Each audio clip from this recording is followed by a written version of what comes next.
حضرت اسامہ حضور سے بے تکلف تھے اور جو ضرورتیں تھیں حضور سے آ کے کہہ لیتے تھے، ظاہر ہے پوتوں کی جگہ پہ تھے، کوئی بھی کام ہوتا بلا تکلف حضور کی خدمت میں حاضر ہو جاتے۔ حضرت اسامہ بن زید کہتے ہیں ایک دن رات کا ایک حصہ بیت چکا تھا اور مجھے حضور سے کوئی کام، کوئی حاجت حضور سے جڑی تھی اور اس کی تکمیل چاہ رہا تھا، تو میں رات کے وقت ہی آ گیا۔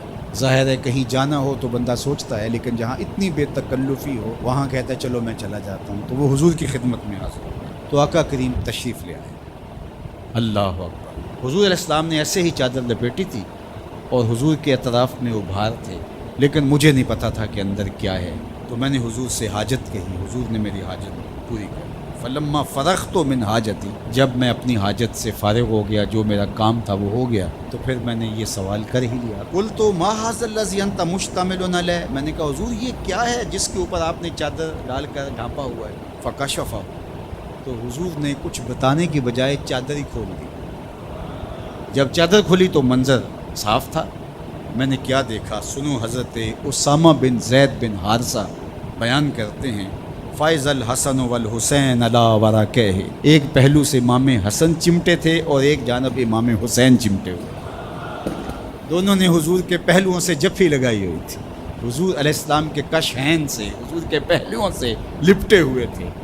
اللہ اکبر، ظالمو تم نے تیر حضور کے پہلوؤں پہ مارا ہے، حضور کے پہلوؤں سے یہ شہزادے لپٹے ہوئے ہیں۔ اور پھر آقا کریم نے کیا کہا؟ فقال آذان ابنایا، فرمایا یہ دونوں میرے بیٹے ہیں، و ابناؤ ابنتی، اور میری بیٹی کے بیٹے ہیں۔ اللہم انی احبہما، اے اللہ میں ان سے پیار کرتا ہوں، فاحبہما، تو ان سے پیار کر، فاحب من یحبہما، اور جو ان دونوں سے پیار کرے مالک اس سے بھی پیار کرے۔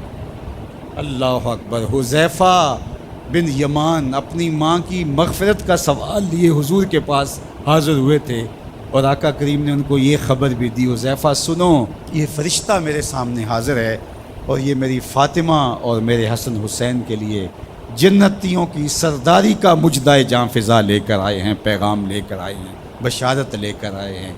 یہ خاندان عالی مرتبت خاندان، کبھی حضور ان کو چادر میں سمیٹ لیتے ہیں، کبھی مباہلے کی آیت کا مصداق یہ قرار پاتے ہیں اور فرماتے ہیں اللہم ہؤلاء اہل بیتی، یہ ہیں میرے اہل بیت، اور کبھی آقا کریم علیہ السلام کندھوں پہ سوار کرتے ہیں، کبھی حضور کی پشت پہ سواری ہوتی ہے، اور کبھی حضور بشارتیں دیتے ہیں کہ لوگوں کو بتا دو کہ یہ میرے فرزند، یہ عالی مرتبت شہزادے جنتی جوانوں کے سردار ہیں اور میری شہزادی جنتی خواتین کی سردار۔ یہ عالی مرتبت خاندان جن کی عظمتیں اتنی بلند ہیں اور جن کی رفعتوں کے پھریرے لہرا رہے ہیں، تو جتنا اونچا منصب ہوگا امتحان بھی تو اتنا اونچا ہوگا، جتنی بڑی شان ہوگی تو امتحان بھی اس کے مطابق ہوگا۔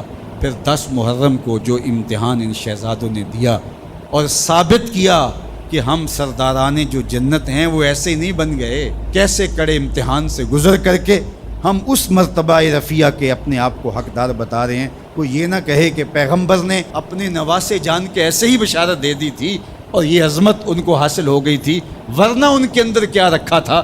اب زمانہ دیکھے کہ جو حسین ابن علی نے کر کے دکھایا ہے، زمانے میں کوئی دکھائے تو صحیح۔ عظمتوں کی جس مسند پہ بیٹھے شہزادہ رسول دکھائی دیتے ہیں اور شہزادی رسول دکھائی دیتی ہیں اور امام حسن دکھائی دیتے ہیں، یہ الگ الگ عنوانات ہیں، جس عنوان پہ آئیں تو ایک کائنات بسی ہوئی ہے۔ اللہ جل شانہ ان شہزادوں کی برکت سے ہمیں دین کا حقیقی شعور عطا کر دے۔